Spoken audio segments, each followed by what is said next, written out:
जिवंत देव, जो पवित्र प्रभू येशू ख्रिस्त याच्या नावाला धन्यवाद देऊ. करिंथकरास पहिले पत्र्याचा 15वा अध्याय 12व्या वचनापासून मी आपल्यासाठी वाचतो. आता ख्रिस्त मेलेल्यातून उठवला गेला आहे अशी त्याच्याविषयी घोषणा होत आहे, तर मेलेल्यांचे पुनरुत्थान नाही असे तुमच्यापैकी कित्येक जण म्हणतात. हे कसे?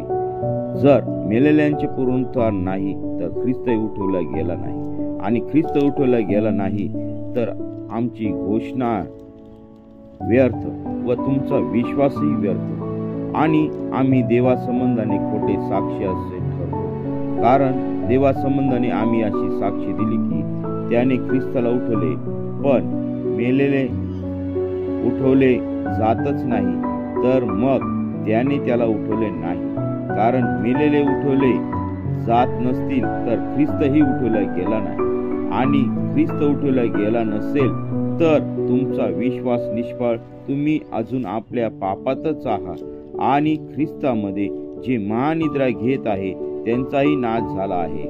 आपण ह्या आयुष्यात ख्रिस्तावर केवळ आशा ठेवणारे असलो तर मग सर्व माणसांपेक्षा आपण लाचार आहोत.